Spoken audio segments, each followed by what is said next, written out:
In the 1860s, President Abraham Lincoln was the only president to live through a civil war. He made many technological advancements to get him to his victory against the South. The North and the South already had early tensions building up between them. They began to develop as if they were separate countries. The North's economy mostly relied on industrial advancements, while the South was more focused on plantation farming. A few wealthy plantation owners in the South controlled most of Southern society. They made large amounts of money from using slaves to harvest exports, such as cotton. This was so profitable that they invested in slaves rather than industry. In the North, abolitionists slowly started gaining strength in the 1830s, saying that slavery was unjust. Free workers believed that it was an economic threat. Their fear was that slaves would cost them their jobs. Despite opposing slavery, most Northerners were racist compared to modern standards. Before the Civil War even started, some crucially important inventions were made that would ultimately benefit the North in the war. The telegraph was invented in 1844 by Samuel Morse. The North and the South began to go separate ways throughout American history. However, no real tensions began until around the 1850s. In 1850, Congress passed the Fugitive Slave Law, making it illegal to assist a slave in the act of their own liberation. This situation acted as the major turning point from peace to pre-war. In 1854, Illinois Senator Stephen Douglas introduces a law to Kansas, a soon-to-be state at the time, on whether they would approve of having slavery or not. This leads to the birth of a group of abolitionists who fight against pro-slavers. Among them was Connecticut-born John Brown. A few years later, in 1856, Brown and others began a crusade in Kansas to free all slaves. Before the crusade could start, John and his men were wounded, and the crusade was called off. Brown is hung for his crimes.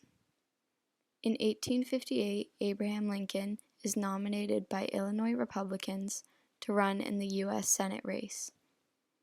This is when he makes his famous speech at the Republican State Convention. As he says in his speech, "A house divided against itself cannot stand. I believe this government cannot endure permanently half slave and half free." His speech is so important because so many politicians wanted to compromise with slavery. Lincoln, however, believed that was not possible. In later years, Lincoln was elected President of the United States of America. About a month later, 20 Southern states voted to leave the U.S., starting the formation of the Confederate.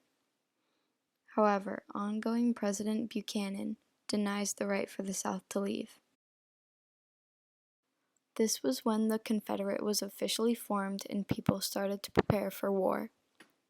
In the first 4 years or so of the war, the North did poorly. Lincoln was worried he would not win re-election. However, from the benefit of recent inventions, such as the telegraph, the North had made a turn for the better. The telegraph proves its importance in the war as a strategic communication device. It contributed to the victory of the Union in the war. The South failed to make the telegraph effective, as their telegraph network was too small. The South used the telegraph in limited fashion, but Northern General Ulysses S. Grant claims he had held frequent conversations over the wires. The general knew exactly what was going on in every war held with the South because of it. Grant was able to supply his troops with bullets and shells. Lincoln used the telegraph as well. He and his Secretary of War, Edwin Stanton, spent many hours of the day communicating with his generals.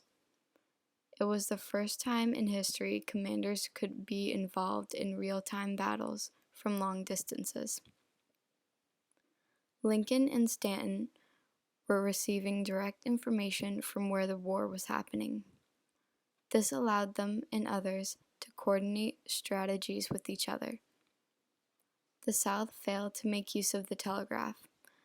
Before the war started, most telegraph operators in the South were Northerners and returned home as soon as the war began. Not to mention the lack of materials available for the South. As the war went on, wires, insulators, and battery acid got harder and harder for the South to possess. This made it easier for the North to win more battles. Around 6.5 million messages were transferred on the telegraph, and 15,000 miles of lines were built. Because of the telegraph, the Union had won the war. Though the Confederate and Union still did not get along, the South stayed part of America. Most of the South was in ruins and needed to be reconstructed. Reconstruction lasted from 1865 to 1877. Some people wanted to punish the South, but Lincoln wanted it to be easy for the South to rejoin the Union. He said he would grant a pardon for whoever took an oath to the Union. However, before Lincoln could follow through with this operation, he was shot by Southerner John Wilkes Booth. In a time where the country needed him most, Lincoln passed away on April 15, 1865. Vice President Johnson was a Southerner and wanted to be more forgiving towards the South.